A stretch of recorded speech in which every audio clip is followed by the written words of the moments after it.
Okay, welcome back to Onshape tutorials. Today we're going to be learning about assemblies and stuff. So primarily we're just going to focus on the fasten mate, the revolute mate, and the slider mate. Okay, so I have already made our two parts. So I assume if you've already watched the other tutorials, you'll know how to make these. I think they're just extrudes. Yeah. Cool. So an assembly is where you can put a bunch of part studios together and have them move relative to one another.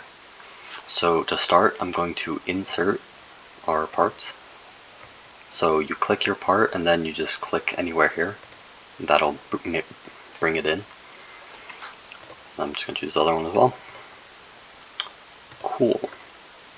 Okay. So to start, whenever I make assemblies, I like to fasten mate a part to the origin, preferably the center of it. So a fasten mate literally just connects two things together.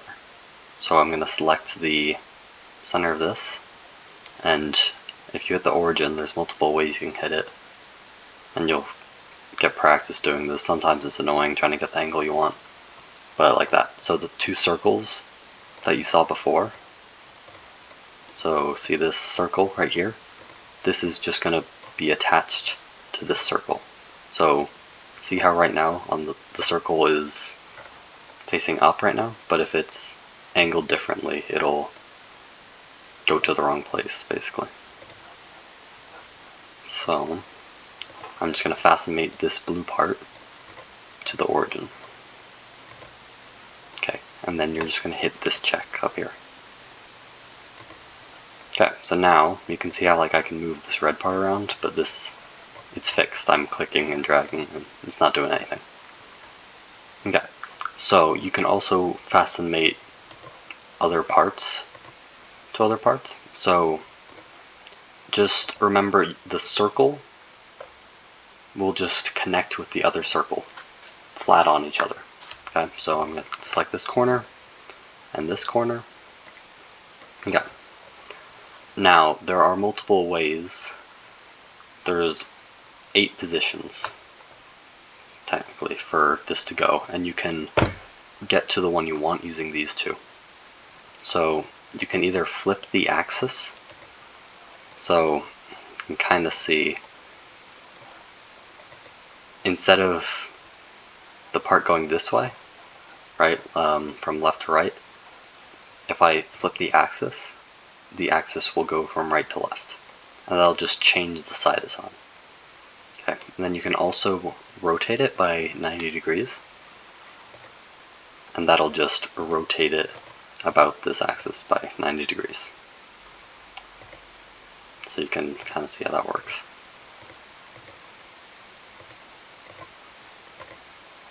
Okay. Yeah. So, and then just to finish it, just hit the check, and you're done. Cool. And now you'll notice that you can't move this. Okay. Now I'm going to delete that fasten mate, and we're going to make a revolute mate. So a revolute mate is exactly what it sounds like. It's just going to be a mate that has two parts rotate at the circles. So I'm going to select the center of this circle and the center of this circle, and then hit check. Right? And so now I can drag this around and it'll rotate, like so. And also, it doesn't need to be a circle. I just made this a circle so you can understand the concept. But you can also, for example, just choose that corner and this corner, right? And it'll just rotate, like so. Cool. Okay. Next, we have the slider mate. Okay, so with the slider mate, you're going to want the main axis to be parallel to the direction you want the thing to slide in, if that makes sense. So you'll want to choose an adjacent, you'll want to choose an edge here. So I'm going to try and make this slide along in this groove, okay? And you don't want to choose the center of this, even though, you know, it makes sense if it like slides along the center, along that blue axis, right? But you want to choose an edge here, because you can select an edge over here that it can also slide against, right? So I am just going to choose this top part here, and then I'm going to choose the corresponding edge that I know will fit there. Now you can see it didn't work the way I wanted it to, so I'm just going to hit the flip primary axis button, and then it'll go to the right place. I can also rotate it, but I don't need to in this case. So yeah. Yep. So now if I finish that, you'll notice this can just slide forever, right? Like so. That's the only way it can move. So of course this isn't very realistic, because this can literally just slide through the blue block. So we're gonna put limits on it. Okay, so you can kind of see that the Z is 1.2 right now.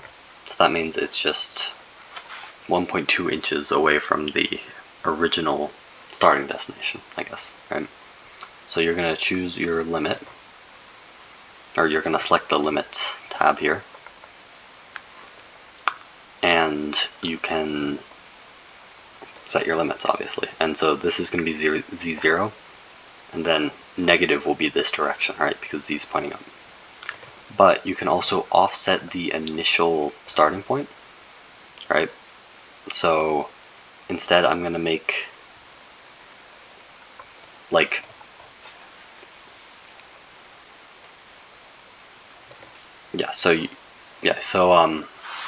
you can offset your original starting point so by changing X and Y. So say you wanted it to be a bit higher for whatever reason, you know, you couldn't actually get two circles to meet up in the proper place, right? So I can like change that to be -1, and that'll move it up, but it'll still have the sliding mate going back and forth.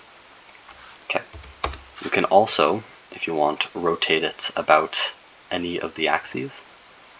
The most common thing I use is rotate about Z, right? Because that'll just rotate it relative to our direction of sliding. So you can kind of see how that works. Yeah, but back to limits. I just want this to slide from this end just to the end here. I don't want it to go through this wall, obviously, right? So I'm gonna set the minimum to be this distance here, right? So I'm just gonna find that distance real quick by selecting this line, and it'll tell me 1.5 inches. And so I can go to limits and change the Z minimum, excuse me, to -1.5, and the Z max just to 0. And remember that the Z minimum must be less than the maximum. I know that sounds kind of obvious, but even if like it seems like 0 is like, you know, it's nothing, it's the minimum, it can be the maximum if, you know, you've got a negative value. So I'm going to finish that, and we will not, oh my, okay, yeah, so you have to be careful here. So see how this messed up, how it's going too far? That's because the original slider mate was attached here to this side, not to this side. So I will have to lessen the minimum by that width, which I know happens to be 0.5, and that should work. There we go. Cool. So you can see how we've got a nice little sliding mate here. Yeah, cool. Back to the revolute mate. So I'm just gonna make this revolve around this, like before. You'll notice how they like merge there, which we don't want. I'm just gonna flip primary axis. So you'll notice how you've got two of these. In general, use this one for finishing it, and you can really use either for adjusting the direction. But I don't really like using this thing. It just causes problems. Anyway, just ignore that and use this. Yeah, so you can also make an offset, a Z offset, right? So if I wanted this to be kind of far away, you know, like right, like so. If like there was an axle or a part here in the middle of it, I can offset it like that. And then the most common thing you'll use is limits for this, right? And this is gonna be in terms of angle. Okay, so you can look at your initial angle. It's 0 here. So let's just say I want it to go from here and rotate over to here, and that's it. So my minimum is going to be -90, and my max is going to be 90. And you'll see that it obeys that. Yeah, cool. So that's a very basic introduction to like the 3 main mates you'll probably are going to be using during assemblies and stuff. Yeah, so I will see you next time. Goodbye.